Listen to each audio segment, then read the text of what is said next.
La semana pasada comenzamos una charla, una prédica, que hoy vamos a terminar, referente al altar del secreto en Dios o al altar de nuestra intimidad con Dios.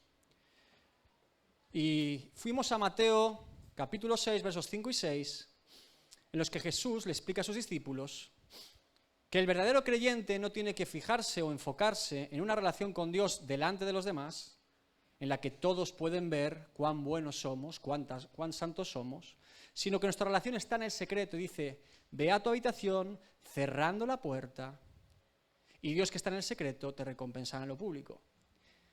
Y vimos que las recompensas que Dios da son muy diferentes a las recompensas que los hombres dan.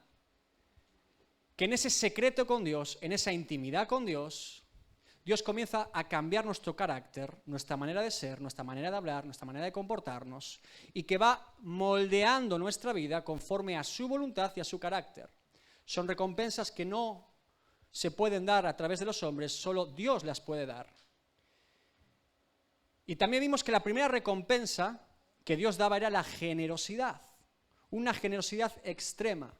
Y pusimos dos ejemplos. Uno fue Felipe, el evangelista, que demostró ser una persona generosa en el ministerio, entendiendo cuál era su función en el cuerpo de Cristo y compartiendo ese fruto de su ministerio con los apóstoles. Y también vimos a David Brainerd, un misionero del siglo XVII en Nueva Inglaterra, que con 29 años murió tuberculoso, predicando a los indios americanos, arriesgando su vida y dando todo lo que tenía generosamente. Y aún ese testimonio hoy en día inspira a miles de misioneros a tomar el llamado de probablemente el ministerio más generoso que hay en la iglesia, que es el ser misionero. Y en esta mañana quiero compartir con ustedes las otras dos recompensas. Y quiero que me acompañe a 2 de Timoteo, versos del 7 al 9, capítulo 1, 2 de Timoteo, capítulo 1, versos del 7 al 9, y nos vamos a poner de pie para leer la palabra de Dios, ¿sí? Amén. 2 de Timoteo, capítulo 1, versos del 7 al 9. Porque no nos ha dado Dios espíritu de cobardía, sino de poder, de amor y de dominio propio. Por tanto, no te avergüences, no te escondas, no tengas temor de dar testimonio de nuestro Señor. Ni de mí, Pablo, preso suyo, sino participa de las aflicciones por el Evangelio, según el poder de Dios, quien nos salvó y llamó con llamamiento santo, no conforme a nuestras obras, sino según el propósito suyo y la gracia que nos fue dada en Cristo Jesús antes de los tiempos de los siglos. Cierra tus ojos por un instante. Señor, en el nombre de Jesús, hoy necesitamos aprender que en el secreto, que en la intimidad contigo, nosotros podemos empezar a conocerte verdaderamente. Que los cultos están bien, que las reuniones están bien, que todo lo que hacemos juntos como cuerpo está bien, pero que nuestra relación contigo es individual, personal, íntima e intransferible. Ayúdanos, Señor, a aprender y entender que tú ya estás esperándonos en el secreto para hablarnos, para dirigirnos, para corregirnos, para amarnos. En el nombre de Jesús, amén y amén. ¿Puede sentarse en esta mañana? Gloria a Dios. Porque no nos ha dado Dios espíritu de cobardía. La segunda recompensa que Dios da a la gente, a los creyentes que dedican tiempo y dedican intimidad con Dios, se llama valentía. Diga conmigo, valentía. La valentía antecede a la fe. La fe, dice Hebreos 11, que es la certeza de lo que se espera, la convicción de lo que no se ve. Una persona, un creyente que anda en fe, ya tiene la certeza, la convicción de que Dios va a obrar. Vive en otra dimensión. Sus ojos espirituales están abiertos de tal manera que él ya ve lo que va a ocurrir antes de que ocurra. Pero para poder caminar en fe, para poder desarrollar ese músculo de la fe, primero necesitamos ser valientes. Sin valentía no podemos practicar la fe. Sin valentía no podemos dar ese primer paso muchas veces esperando que Dios nos alcance. La valentía está asociada con la obediencia. Porque no es ser valiente ser un loco que hace lo que le da la gana. No es ser valiente un impetuoso que dice, bueno, yo creo que tengo que hacer esto. No, eso es ser un loco. Valiente es aquel que obedece la voz de Dios, que está sometido a la voluntad de Dios y la obedece.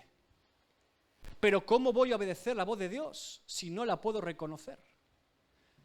Si no la puedo distinguir de las demás voces que hay en mi vida, mi propia conciencia, la voz de los demás, la voz de lo que espera el pastor, mi esposa, el jefe, el mundo, la voz incluso del diablo tentándome. Si no reconozco la voz de Dios, ¿cómo la voy a obedecer? ¿Y cómo voy a reconocer la voz de Dios si no dedico tiempo a escuchar la voz de Dios? Dicho de otra manera, cuando pasamos tiempo en el secreto, comenzamos a recibir palabra de Dios. Y Dios nos habla de muchas maneras, a través de un versículo, a través de un sentimiento en nuestro corazón, a través de visiones, sueños, profecías, a través de la propia naturaleza, a través de una voz audible.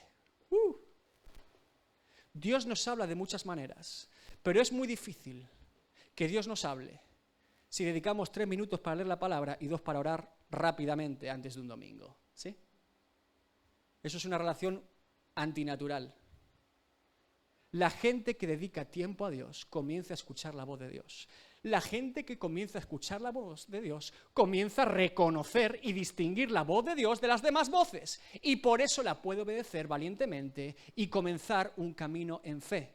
Dijo Jesús, mis ovejas reconocen mi voz, identifican mi voz y yo las conozco a ellas.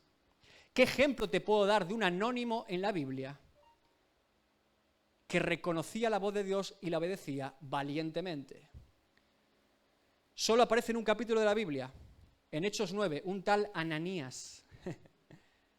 Pablo, el perseguidor de la iglesia, Pablo, el asesino de cristianos, Pablo, el loco que iba ciudad por ciudad buscando cristianos para apresarlos y matarlos, de repente, camino a Damasco, se encuentra con Dios y nace de nuevo.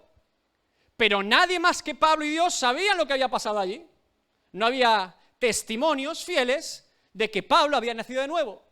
Y durante 3 días este hombre está esperando en una casa, ciego físicamente, que alguien venga a orar por él. Y Dios habla con Ananías, este hombre lleno del Espíritu. Y si usted lee en Hechos 9, es impresionante porque dice que Dios, en visión, le habló con voz audible a Ananías. Y Ananías comienza a conversar con Dios. Dios le dice, tienes que ir a tal lugar, a tal casa, a orar por Pablo. Y Ananías responde, ¿Pablo? ¿Pablo el asesino de cristianos? Sí, ese mismo Pablo. Porque me es necesario que predique a gentiles, a reyes y al pueblo de Israel. Ananías reconoce la voz de Dios porque es un hombre del secreto, un anónimo que tiene su vida consagrada a Dios. Por eso Dios le habla a él. Y por eso tiene una relación con Dios hasta que Dios le habla en voz audible y comienza a conversar con Dios. Y Ananías no solo reconoce la voz de Dios, sino que la obedece valientemente y va a orar por Pablo.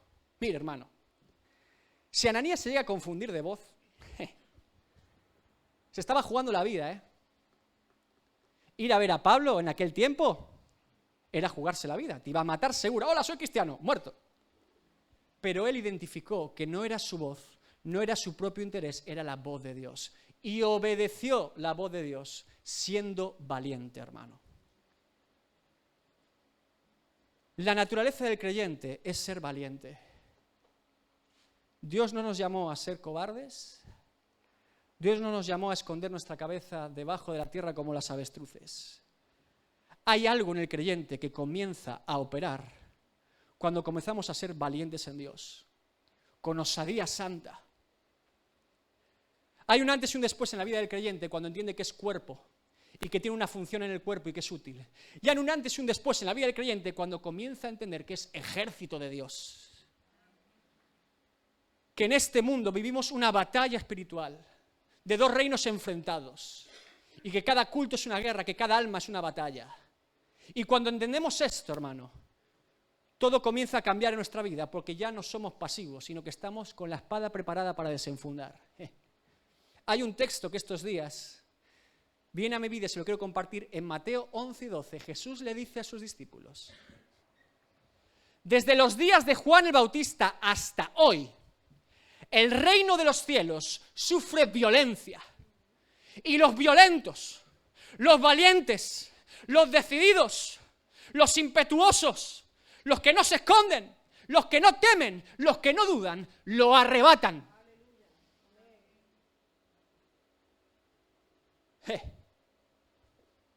¿Qué similitud hay de los tiempos de Juan el Bautista a los nuestros? Todas. 400 años de sequía de voz de Dios hasta que Juan el Bautista se levanta en medio del pueblo de Israel para convocar a la gente a arrepentimiento, preparando el camino para Jesús. 400 años de silencio, en el que la influencia del imperio griego y después el romano había apagado el fervor y el celo del pueblo de Israel para con Dios. Influenciados políticamente, económicamente y culturalmente, muchos judíos habían dejado atrás el Dios de los judíos, se habían enfriado viviendo lo que el mundo romano les ofrecía. Y para colmo, aquellos que guardaban la ley se habían convertido en unos religiosos. Mucha norma, mucha ley, mucha palabra humana, pero poco fuego y vida. Muy parecido hoy en día, ¿no? Mucha norma, mucha hay que hacer así, hay que hacer así, pero poca vida. Jesús dice, desde los tiempos de Juan el Bautista hasta hoy, el reino de los cielos sufre violencia. Está enfrentado, está llamando a la guerra. Y si nosotros no entendemos esto, hermanos, el pez que se duerme, la corriente se lo lleva, Dios nos llamó a ser ejército de Dios.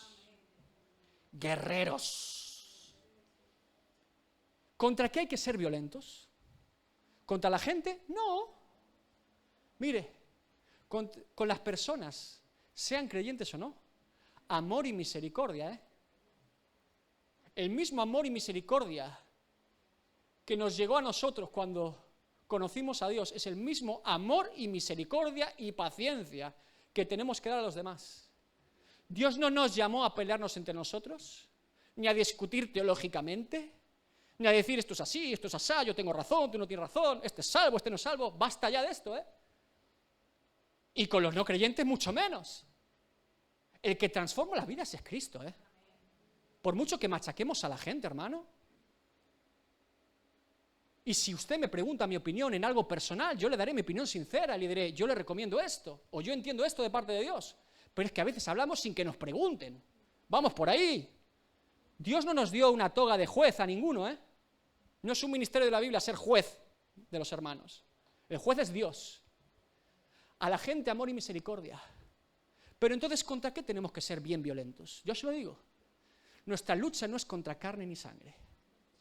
Nuestra lucha no es contra un partido político, un gobierno humano, ni contra una filosofía. Nuestra lucha es contra principados, potestades y huestes espirituales de maldad. Contra todo lo que se levanta en contra del Evangelio. Contra todo lo que se levanta en contra del nombre de Dios, bien violentos. Le digo más.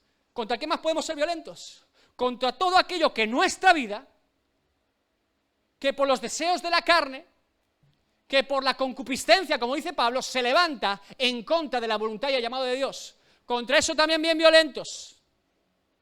Es que, hermano, llevo 10 años, usted no sabe, voy por la calle y se me van los ojos y miro, póngase un parche, como los caballos, así, mirando para el suelo. Bien violento. Es que cuando abro la boca empiezo a soltar murmuración, pongo a todos verde, azul. Póngase un esparadrapo. Oye, ¿usted qué opina? No opino nada. Bien violentos. Contra todo lo que se levante en nuestra vida, en contra de Dios, bien violentos, Porque si no, hermanos, como vino la unción, el Espíritu se nos va, El Espíritu Santo no es un mechero de domingo para encender un fuego. El Espíritu Santo es una persona que enciende un fuego en nuestras vidas para que no se apague nunca. Pero hay que ser autodisciplinados. Yo no le puedo obligar a usted a orar, yo no le puedo obligar a usted a pasar tiempo con Dios, eso es algo personal. Le podemos inspirar y ayudar, pero es su decisión. Gloria a Dios por los creyentes que entienden que estamos en pie de guerra. Que están con la espada preparada 24 horas al día. Que no se quitan la armadura ni para dormir. Gloria a Dios. ¿Usted recuerda a los madianitas? Dios llama a Gedeón. Gedeón, libera a mi pueblo de los madianitas. Y convocan al pueblo. Y viene un montón de gente allí. Algunos cobardes, otros interesados, para llevarse el mérito. Y Dios dice, fuera, fuera, fuera. ¿Estos quiénes son? Aquí hay mucha gente. Fuera, fuera. Y solo se queda con 300 locos que hasta para beber estaban atentos a ver si venía el enemigo. No descansaban ni dormían. ¡Aleluya!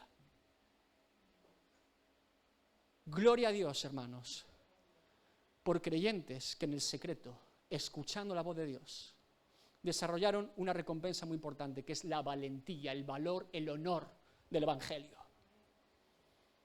¿Qué ejemplo le puedo dar de la historia de la Iglesia? Hay miles de ejemplos de mártires y gente que fue valiente hasta las máximas consecuencias. Y en esta mañana le voy a hablar de una historia de John Brown y Isabel Wire. Estos eran una pareja del siglo XVII en Escocia. En la época del profeta Alexander Payden. Alexander Payden era un profeta escocés que traía palabras a la gente que se cumplían incluso años después. Palabras proféticas, hermano, que se cumplían tal cual. En ocasiones este hombre tenía visiones y empezaba a decir lo que iba a suceder tal cual y se cumplía. En el Museo de Edimburgo, la capital de Escocia, usted puede ver allí la máscara de tela que este hombre usaba con una barba postiza y un pelo postizo porque siempre fue perseguido por la monarquía escocesa. Fue encarcelado muchas veces y en sus últimos días de vida fue exiliado de Escocia y es parte de la historia del pueblo escocés. En los tiempos de este hombre tenía un amigo predicador llamado John Brown. Y John Brown estaba por casarse e invita a Alexander Payden a que presida la ceremonia de casamiento. Este hombre acude a la ceremonia y casa a John Brown con su novia Isabel Wire. Terminada la boda, Alexander Payden toma un sudario, una tela, y se la entrega en privado a Isabel. Y le dice lo siguiente: no te encariñes con tu marido, porque en poco tiempo partirá delante de la presencia de Dios. Menudo regalo de boda, ¿eh? Isabel guarda esa tela. 3 años después, esta preciosa pareja tienen ya 2 hijos. El profeta siente de parte de Dios ir a visitarlos a su casa y pasan un día juntos hablando de la Biblia, hablando de cosas del reino. A la mañana siguiente, bien temprano, antes de que amanezca, Alexander Payden, el profeta, sale corriendo de la casa antes de que ponga el sol siquiera su primer rayo en el día. Y dice las siguientes palabras saliendo por la puerta: hoy es un día terrible para esta casa y para esta mujer. Y se marcha. Va a un siguiente pueblo 14 kilómetros de distancia con otros hermanos y comienza a hablar en visión lo que está ocurriendo simultáneamente en la casa de los Brown. Cuando este hombre se va, el sargento Graham con sus soldados llegan a la casa de John Brown e Isabel Wire. El sargento Graham odiaba a John Brown por predicar el Evangelio, hasta tal punto que se las ingenia para obtener una orden de ejecutar a John Brown por predicar la palabra de Dios. Y esos soldados irrumpen en la casa tirando la puerta abajo. Y Graham le dice a John Brown: John Brown, ponte a cuentas con tu familia, hoy vas a morir por predicar el Evangelio. Este hombre de Dios mira a su esposa Isabel. 3 años de casado y 2 hijos, ¿eh? Isabel, ¿estás dispuesta? Isabel responde: estoy dispuesta. Toma su niñito de 2 años y pocos meses, lo abraza contra su pecho. Dios mío, gracias por dejarme pasar este tiempo con mi hijo. Guárdalo, protégelo. Que un día sea un hombre de Dios. Toma su bebé de pocos meses. Señor, me hubiera gustado disfrutar más de mi hija, pero tengo la esperanza de que un día la veré en el cielo. Ante semejante muestra de valentía y honor, este hombre Graham empieza a entrar en cólera y saltándose la propia norma y orden. Dice, dispárenle, dispárenle ya. Mátenlo ya aquí en su propia casa, dispárenle. Los soldados, conmocionados por la escena, comienzan a llorar y no son capaces de tomar el rifle. No son capaces de dispararle. Ante semejante testimonio de valentía y de honor. Y cuando Graham ve que sus soldados no obedecen la orden, dicen, ¿qué les pasa? Toma su propia pistola, apunta a John Brown, dispara en la cabeza y cae muerto al instante. No conforme con esto, el sargento Graham ahora mira a Isabel. Con burla y con una mirada desafiante le dice, ¿qué opinas ahora de tu marido? ¿Qué opinión tienes de él ahora aquí muerto? Isabel, con lágrimas en los ojos, por una mirada firme, le dice, siempre he tenido un buen concepto de mi marido, pero hoy estoy más orgullosa que nunca de él. ¡Aleluya! Toma el sudario que el profeta le dio 3 años antes en su boda, envuelve el cuerpo de su marido.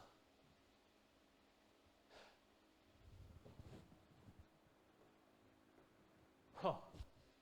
Mira, hermano, déjeme decirle algo de parte de Dios en esta mañana. Delante de Dios, siempre de rodillas. Delante de Dios, siempre humillados. No valemos mucho, no tenemos mucho, no somos capaces de absolutamente nada. De Dios, delante de Dios siempre postrados y de rodillas. Pero delante de todo aquello que se levante en contra de Dios y del Evangelio y de la palabra de Dios,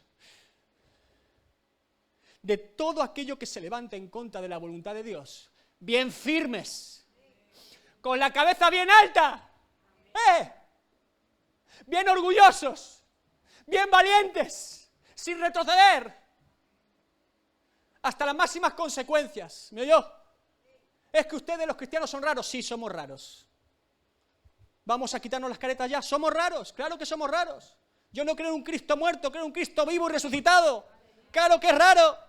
Creo en un Dios real que está aquí hoy en medio nuestro. Claro que es raro. Locura para los que no creen, pero vida para aquellos que creen. Pobre chico, la Biblia le lavó el cerebro. Dios le lavó el cerebro. Sí, me lo lavó bien porque estaba lleno de basura. Y limpio me quedó. Y bien lúcido. Aleluya. La historia del Evangelio, Hechos de los Apóstoles, comienza con Espíritu Santo y martirio, muerte. Jacobo, el hermano de Juan, muere, y Esteban muere también. Y la historia de la iglesia termina en Apocalipsis con martirio y Espíritu Santo, los 2 testigos. Muerte, muerte, muerte. Y si usted ve la historia de la iglesia a lo largo de toda su trayectoria, más de 2000 años, siempre habrá gente que pagó un alto precio. Pero aún en medio de esas dificultades, Dios trae una gracia especial, una recompensa no humana, una recompensa que no es de hombres. Bien valientes, hermanos, bien valientes.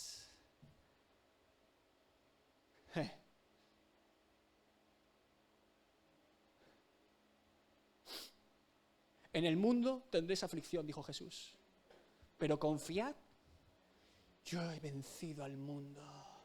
Aleluya.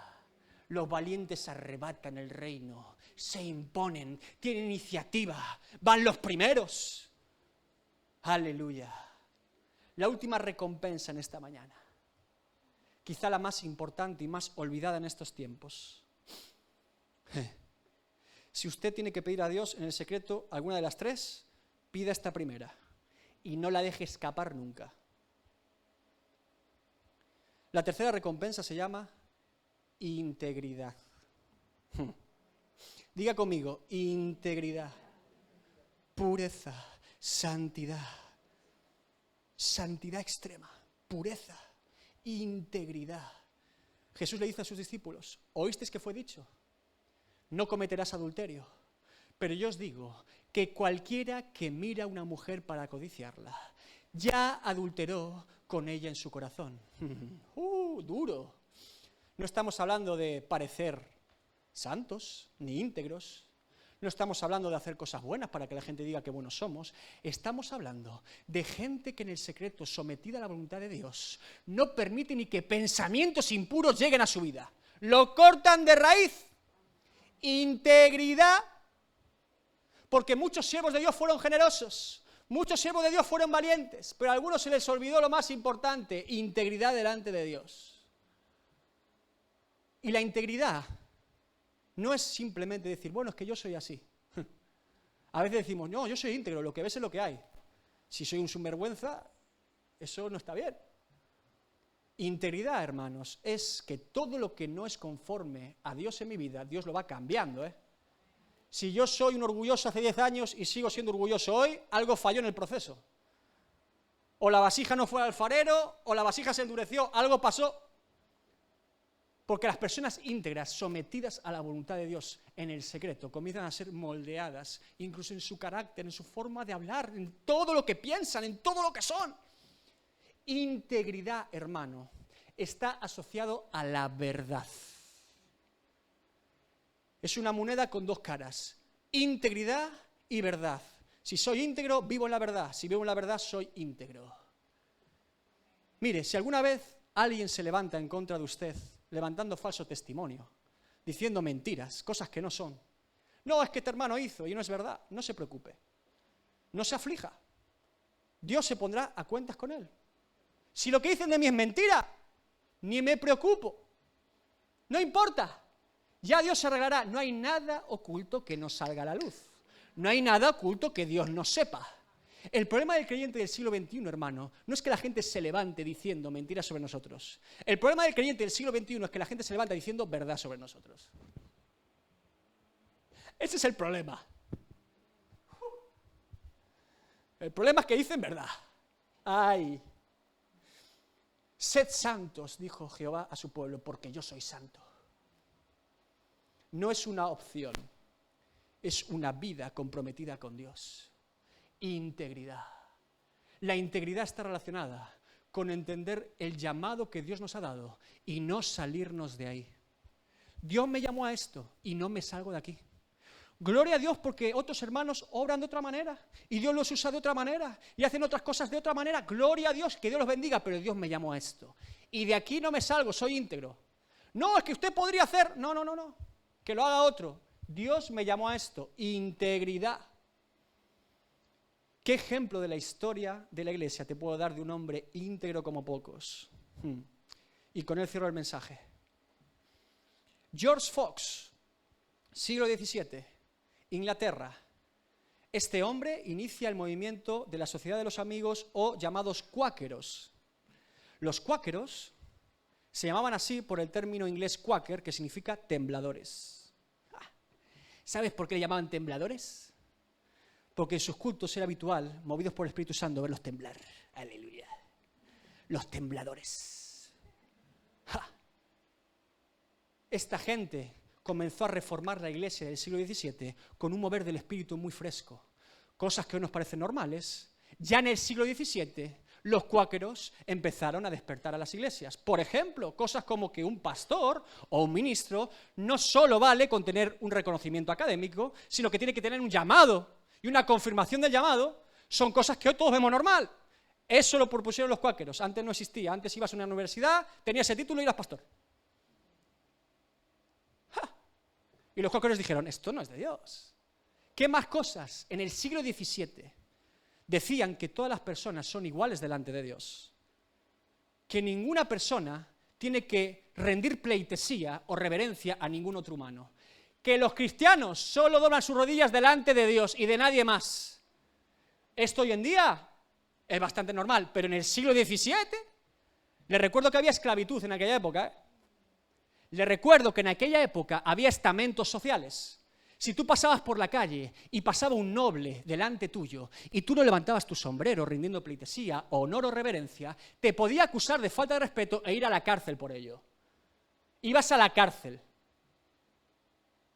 Y los cuáqueros dijeron, nosotros solo rendimos nuestras rodillas delante de Dios y no rendimos pleitesía a nadie más. Muchos de ellos fueron encarcelados. Era un movimiento disruptivo porque iban predicando de a dos en dos. Iban a los pueblos, iban a la iglesia más cercana, fuera católica, protestante, la que fuera, y se quedaban escuchando el sermón. Atentamente, lo que se predicaba allí. Y si veían de parte de Dios que lo que se predicaba allí no era la Biblia, No era reino de Dios. Era un hombre aprovechándose de campesinos para robarles o para traerles idolatría. Aún en medio del sermón, se levantaban en pie del banco y comenzaron a gritar: esto no es de Dios, esto es del infierno, esto es una vergüenza. Los feligreses se agitaban tanto que comenzaban a golpearlos, les pegaban, los expulsaban de la iglesia, algunos destrozados de palizas. Pagaron un alto precio por predicar el verdadero evangelio. Muchos de ellos encarcelados. Yo no sé si usted sabe cómo es una cárcel del siglo XVII, pero yo se lo voy a contar. Estaban en las cloacas. Y en la cárcel del siglo XVII no te daban pan ni agua. O algún familiar o otro cuáquero iba a traerles comida, o se morían de hambre. Y si no se morían de hambre, en medio de las cloacas, con disentería y todo tipo de enfermedades, morían. Muchos ni salían de la cárcel. A alto precio. En aquella época, en Inglaterra, había un dicho: si ves a un cuáquero, pégale una paliza. Si no lo ves, búscate uno y pégale una paliza. En medio de todo aquel movimiento, comenzaron a impulsar el ministerio de la mujer. También fueron innovadores en eso. Y muchas veces el matrimonio se convertía y juntos iban a predicar el evangelio. Si ese matrimonio tenía la mala suerte de que eran capturados en la cárcel juntos y tenían hijos menores de edad con vida, eran vendidos como esclavos por predicar el evangelio. Pero ¿sabe lo que pasaba? Cuanto más les pegaban, cuanto más se los encarcelaban y cuanto más los mataban, más crecían. Más crecían y más crecían.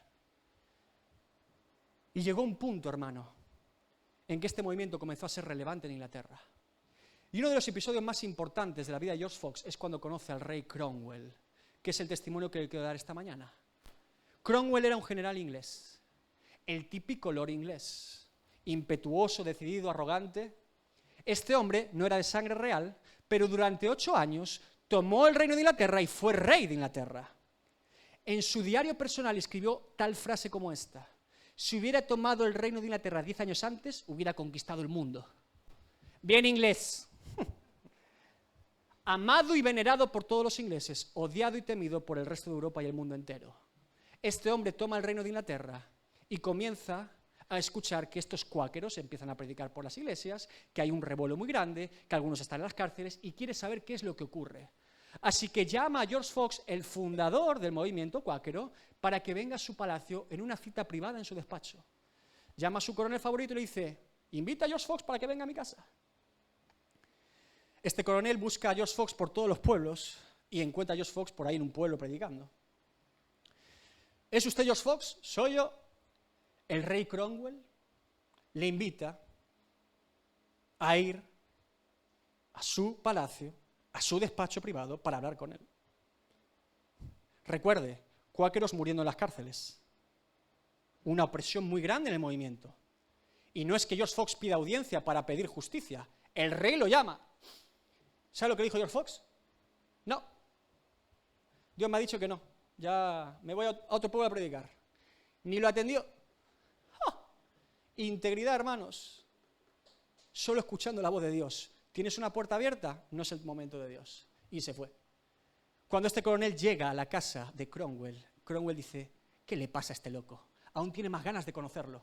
E insiste hasta que un día Dios le dice a George Fox: es el tiempo de Dios para que usted vea al rey de Inglaterra. Y George Fox obedece y va. Llega a la casa, a ese palacio enorme, pomposo, ostentoso, lujoso. Cromwell desciende por las escaleras con toda pomposidad. Bienvenido a mi humilde morada, George Fox. Soy el rey de Inglaterra. ¿Usted cree que George Fox rindió reverencia al rey de Inglaterra? ¿Cree que hizo una seña? No. Era el mismo hombre. Le dijo: ¿usted es el rey de Inglaterra? Yo soy George Fox, siervo de Dios, encantado. ¿Qué tal? Mira, no hacerlo delante de un noble te costaba la cárcel. George Fox estuvo más de 100 veces en la cárcel.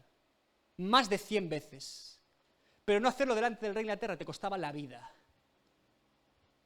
Pero a este no le importó mucho.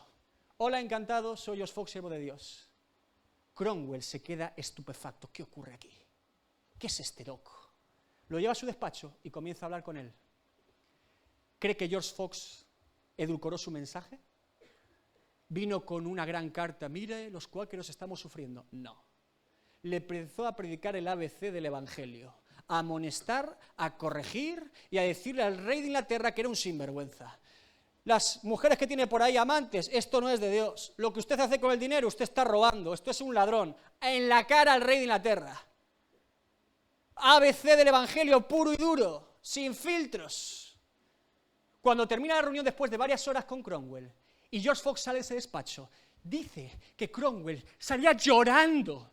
Ese hombre que iba a conquistar el mundo, llorando por haber escuchado el verdadero Evangelio. Y en esa misma tarde, Cromwell redacta una ley que dice que el único hombre de Inglaterra que puede acceder a su palacio sin pedir audiencia, sin pedir cita previa, era George Fox. Usted venga cuando quiera, usted me ha dicho lo que nadie se atreve a decirme, usted me ha dicho la verdad, íntegro. Y además firmó una orden que se cumplió durante los 8 años de reinado de Cromwell, que ningún cuáquero iba a ser encarcelado más. ¡Gloria a Dios! Por obedecer la voz de Dios y por ser íntegro en todo el proceso. Pero la historia no termina aquí. Después de hacer el ridículo Cromwell delante de sus siervos y coroneles, se recompone limpiando las lágrimas. Y cuando George Fox está saliendo por la puerta, le tiende una última trampa. Dígale al hombre de Dios que no se vaya de mi casa, que se quede esta tarde y esta noche a un gran banquete en su honor, de reconocimiento por ser un hombre de Dios y porque va a ser mi amigo a partir de hoy. Le garantizo, hermano, que la gran mayoría de nosotros y la gran mayoría de creyentes y gran siervos de Dios hoy en día pensarían lo siguiente: el rey me llamó, le dije que no obedeciendo la voz de Dios, espera que Dios me dijera que puedo verlo, voy allí y me mantengo fiel y firme, íntegro, no rindiendo pleitesía, no renunciando a lo que Dios me trajo, me reúno con él, le traigo palabra de Dios, no edulcorando el mensaje, y este hombre, conmovido por el Evangelio, me permite ser una persona influyente en Inglaterra. Ahora puedo entrar a esta casa e influir, por fin el gobierno inglés va a ser creyente, por fin los creyentes tenemos cierta autoridad y potestad en este país. Y además, ha permitido Dios a través de mi obra que los cuáqueros no mueran más en las cárceles. Y ahora este hombre me pide que me quede aquí en su palacio un rato más. Esas son las bendiciones que Dios tiene para mí.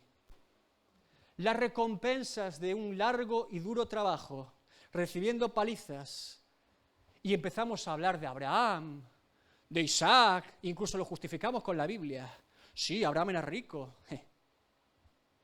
Las recompensas de hombres no son de Dios, son de hombres. ¿Me oyó bien? No nos equivoquemos. Dios no es una billetera llena. Dios no es Papá Noel. Y Dios llamó a George Fox a ser íntegro. ¿Sabe lo que ocurrió cuando el siervo desciende y le dice a George Fox: quédate en el palacio del rey, quédate a disfrutar? Cualquier inglés, hermano, hubiera pagado todo su oro y su plata para comer con Cromwell. Cualquier noble hubiera dado todas sus tierras para estar una noche con Cromwell. Pero George Fox no. Sin girarse y sin darse la vuelta, dijo: dígale al protector de esta casa que no comeré de su pan ni beberé de su vino. Y se fue. Integridad. Y lo mejor de todo, ¿sabe lo que es? Que Cromwell en su diario escribe lo que vivió con George Fox, en el diario del rey. ¿Y sabe lo que puso después de esa cita con el hombre de Dios? Ahora sé que en Inglaterra se ha levantado un pueblo de Dios que no puedo comprar con palacios, con tierras, ni con riquezas, aunque el resto de personas y religiosos de mi reino pueda comprar. Es el mayor testimonio que usted pueda tener, créame. Integridad. Pureza delante de Dios, hermanos. En el secreto comenzamos a conocer el corazón de Dios y comenzamos a sentirnos vacíos y secos si lo que proviene no es de Dios. George Fox no iba a renunciar a su llamado ni a lo que Dios puso en él, ni por todo el oro y plata del mundo. Cuando murió, su cuerpo estaba destrozado de palizas, destrozado físicamente, pero lleno del Espíritu Santo. Lleno, lleno, lleno.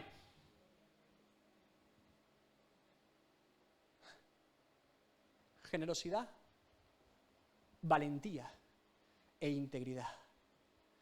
Le garantizo, hermano, que si los creyentes en este tiempo comenzamos a forjar una relación en el secreto con Dios, en la que Dios nos empieza a traer generosidad, valentía, integridad, Europa estaría ardiendo en llamas del Evangelio, no le quepa la menor duda. Créalo, pero es nuestra decisión. Y quiero ser sincero con usted en esta mañana. ¿Cuánto vale su salvación? ¿Cuánto vale? Diga un precio, en euros. ¿Cuánto vale? ¿Cuánto vale? ¿Cuántas distracciones valen? ¿Cuánto tiempo perdido vale su salvación? ¿Cuánto tiempo perdido vale los dones del Espíritu? ¿Cuánto dinero vale la presencia de Dios? No hay valor, ¿verdad? ¿Y por qué entonces a veces vivimos como si lo tuviera? Y lo vendemos por unas pocas monedas y unas pocas distracciones. ¡Ay! ¡Ay! Mire, hermano, no es tiempo, ya no es tiempo de dudar más. Dios está convocando a su ejército. Dios está convocando al pueblo de Dios. Porque la copa de la ira de Dios está ya llena. El reino de los cielos sufre violencia con todo lo que se levanta en este mundo. Y un creyente que está distraído, despistado, emocionado por las cosas de este mundo, se lo va a llevar la corriente rápido. Es la verdad. Y no diga que no se lo advertimos, es la verdad. No dudemos del poder de Dios, no dudemos de la santidad de Dios, pero hay algo que en nosotros tiene que comenzar a despertar, que tiene que brotar, que es ese hambre y sed de justicia, que es ese hambre y sed de la llenura del Espíritu Santo como nunca antes. Es eso que está en nuestra vida, que no nos deja ni dormir por las noches. Señor, ven aquí en este lugar, yo no sé cómo tú lo harás, pero tú lo harás, y yo lo quiero ver, y no voy a retroceder hasta que lo vea, porque los violentos arrebatan el reino de los cielos. Es así. Es así, hermano, créalo. Es tiempo de levantarse juntos como iglesia, juntos como ejército, para todo lo que se levanta. El mundo está lleno de basura, de idolatría y de pecado e inmundicia. La gente está pasándolo mal. Los jóvenes se están suicidando. No es una broma, ¿eh? Pero nosotros preferimos vender nuestra comunión con Dios por un rato de Netflix o de Instagram o por preocuparnos de comprarnos una casa más grande. Dios nos libre. Dios nos libre, se lo digo con todo el temor de Dios, pero no es tiempo. Yo no sé lo que nos deparará el futuro en Europa, hermanos. Pero hace unos meses era la pandemia, hace unos días era la guerra y mañana es la inflación y la crisis económica. Si usted está esperando que las cosas mejoren, me parece que no, ¿eh? Pero le digo un secreto. Los creyentes de Dios vivimos con poco. No nos hace falta mucho. Un plato de arroz blanco y a orar. ¡Aleluya! ¿Quién lo agarraba a George Fox? ¿Quién? Si el tipo estaba loco por Dios. Dinero, no me interesa.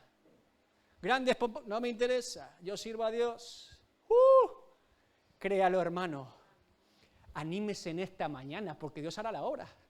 Nosotros no podemos hacer mucho. Créame, no es por estar aquí pegándonos, ni emocionándonos. Pero también le digo, gloria a Dios, porque hasta las emociones están sometidas a su voluntad, ¿me oyó? Hace meses que no me emocionan muchas cosas y me han empezado a emocionar otras. Así que si me vuelvo un poco emocional, no se preocupe. Hasta mis emociones están entregadas a Dios. Créalo. Dios mío. Le voy a invitar a que se ponga usted de pie en esta mañana.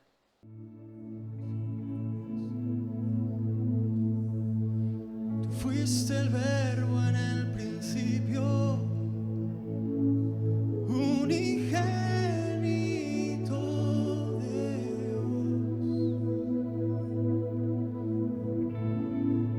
Misterio de tu gloria, revelado en tu amor. Cuán hermoso su nombre, cuán hermoso su nombre.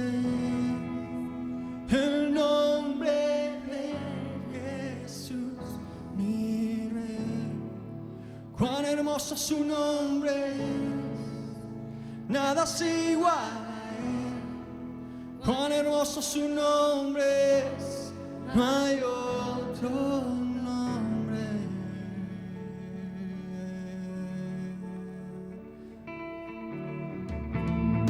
Dejaste el cielo por salvarme, me viniste a rescatar.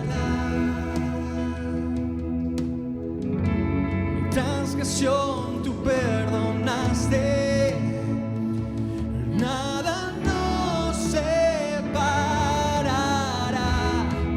Majestuoso su nombre es, majestuoso su nombre es, el nombre de Jesús mi Rey. Majestuoso su nombre es, nada se iguala a él. Majestuoso su nombre es, no hay otro nombre.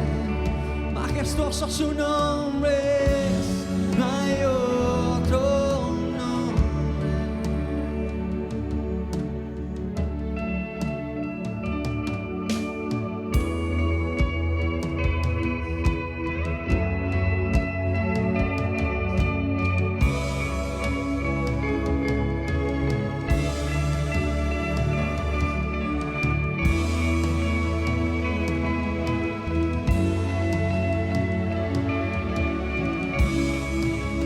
Muerte venciste, el velo partiste, la tumba vacía ahora está. Los cielos declaran, tu gloria proclaman, resucitaste en majestad. Inigualable, incomparable, hoy y por siempre reinarás. Tuyo es el reino, tuya es la gloria, tuyo el poder y autoridad. Poderoso su nombre es, poderoso su nombre es, el nombre de Jesús mi Rey. Poderoso su nombre es, incomparable es él. Poderoso su nombre es, no hay otro nombre. Poderoso su nombre es, no hay otro nombre. La muerte venciste, el velo partiste, hey. La tumba vacía ahora está. Los cielos declaran, tu gloria proclama, hey. Resucitaste en majestad. Inigualable, incomparable, hoy y por siempre reinarás. Tuyo es el reino, tuya es la gloria, tuyo el poder. La muerte venciste, aleluya. Hey, la muerte venciste, el velo partiste, la tumba vacía ahora está. Los cielos declaran, tu gloria proclama, aleluya. Resucitaste en majestad. Déjala conmigo. Inigualable, incomparable, hoy y por siempre reinarás. Tuyo es el reino, tuya es la gloria, tuyo el poder y autoridad. Las notas